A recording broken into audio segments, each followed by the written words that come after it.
So now it's time to add speech bubbles, and you can see over here I didn't do the best job. So you want to be careful when you're deleting. You want to make sure that your stroke here, your outside stroke, that your image is inside of that. So I didn't do the best job here. I got a little bit outside. I probably didn't have snapping turned on, so you might want to check that. But we're going to do speech bubbles. So over here we have the elliptical marquee tool, right? And I'm just going to create, I've got my panel 5 selected, so we want to actually do it on a different layer.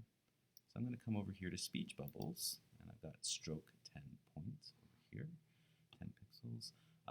And so I'm going to create a speech bubble like so. It's probably not the best place to put it, so I'll put it a little further away down here, right? And once I've got it placed, I can then go to the polygon lasso tool. All right, and I want to make sure add to selection is selected. Okay, we've got minus, subtract from selection, minus from selection, and add to selection. I'm going to click on add to selection because we want to add the little triangle to this selection. So I'm going to click inside of the circle. I'm going to point it towards your mouth. All right, click over here, and then double click, and we'll see that we have a nice little triangle there. Right? If you want it bigger, no problem. We can add to selection a little bit more. Come over here, come over here. And the other way is to see that little circle appear, and that means it will close the selection. Okay? Next, we want to add white into our image. So we'll click on the paint bucket, which is sometimes hidden behind the gradient tool. So we'll click and hold, select the paint bucket tool. We'll make sure that our color is white. So I just click here, click on, all the way up into the corner, and click white, OK. Once I click in this now, we'll end up with our white. We would also like to have a stroke. All right, so I'm just going to create black here. If you have white and black here, you can just flip between them. So I want to have a black stroke. I'm going to flip this. I'm going to go to Edit, Stroke, all right, and we'll see that our color is black because our foreground color is black. I want it to be on the inside, or you can center it, or you can choose outside. I usually choose inside, and I'm going to click OK. All right, and then select Deselect, and we can see we have a nice little speech bubble there. Okay, if I want to add text to that, you just have to click on the text tool, click inside the box, change our sizing, and tap.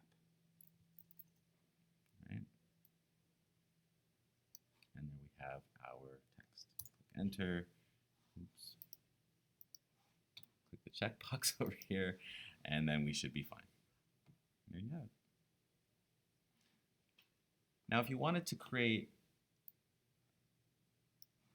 a box in the corner, right? Say we're coming over here. I haven't cropped this yet, but let's say I want to have something in the corner here, a little thing saying, what a beautiful day. I can then create some colors over here. Let me choose like a yellow for this. Let's choose sort of an orange over here. Okay. And then we had our paint bucket tool. Now I'm going to choose my gradient tool. Okay. And I'm going to select the boxes stroke 10 pixels inside. All right. And I'm going to just click over here, drag over here, maybe at a bit of an angle, and then release. And we'll see we have this nice gradient between the yellow and the orange. You want to choose colors that are fairly close, otherwise it'll be really gaudy. But you know, like a pink and a purple, or a light blue and a darker blue, light green, dark green. That you get the idea. And then you can add that in. Now, of course, if I go select, deselect, we can see that we don't have the stroke of our image. That's probably because we have our borders below it. Okay, so I'm just going to click on this layer. I'm going to put it above, and now we can see we have a nice box. But of course, we want to stroke around this as well. So what I'm going to do is come back to my boxes. I'm going to double click on this. I'm going to create a stroke here. I'm going to click like so. I'm going to say inside, I'm going to do my 10 as we did before. Make sure my color is black. Click OK. Click OK here. And we'll see now we have a great stroke around our box. And again, we can then take our text tool and type in here. And that's it.